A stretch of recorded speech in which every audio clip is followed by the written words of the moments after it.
द्वारा इनको चुरा लिया गया। इनका नाम था रत्नाकर और भी लोग अपना आजीविका कमाने के लिए लोगों को मार दिया करते थे। उनका पेशा था डाकू, किसी को लूटना, उसका सामान ले लेना और जरूरत पड़ने पर उसको मार देना। अब भीली द्वारा जब रत्नाकर को चुरा लिया गया तो रत्नाकर भी वही काम करने लगा।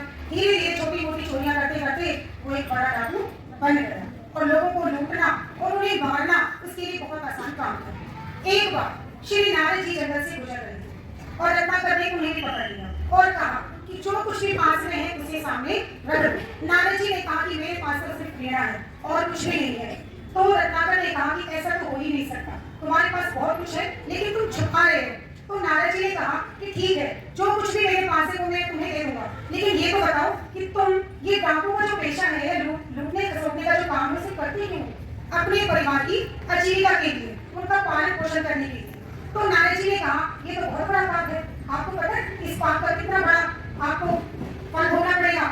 तो रत्नाकर ने कहा कि मुझे इतनी बड़ी बात नहीं है, मुझे इतना पता है कि बस मुझे अपने परिवार का पालन पोषण करना है। तो नारद जी ने कहा कि जिस परिवार के लिए तुम दिन रात लोगों को लूट रहे हो, जरा पता तो करके आओ कि क्या इस पाप में वो परिवार वाले तुम्हारी भागीदार बनी है। तो रत्नाकर ने कहा कि मुझे बातों में मत फंसाओ, तुम यहाँ से कहाँ जाना चाहते हो, इसीलिए ऐसी बातें कर रहे हो। तो रत्नाकर ने नहीं। तो नारद जी बोले नहीं, तुम चाहे तो मुझे पेट से खा जाओ, लेकिन इस प्रश्न का उत्तर जरूर जानना। रत्नाकर अपने परिवार के पास गया और उसने कहा कि क्या तुम मेरे इस पाप की भागीदार बनोगे? माता, पिता, पत्नी और सभी ने मना कर कि नहीं, हमारा पालन पोषण करना आपका काम है, लेकिन आपके पाप में हम भागीदार बने, ऐसा नहीं हो सकता। रत्नाकर को बड़ी लज्जा आई और श्री नारद जी के चरणों में गिर पड़ा और अपने बताया उनको कि आप सब मोह माया त्याग कर राम नाम का जप करते रहिए।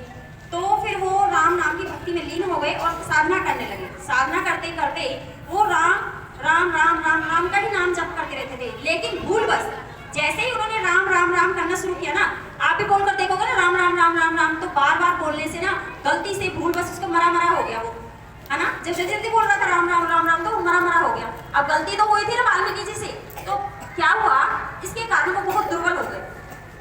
दुर्बल होने के पश्चात उनके जो इतने दुर्बल हो गए कि जो साधना में लीन थे उनके शरीर पर चींटियां लगनी शुरू हो गई। क्या लगनी शुरू हो गई?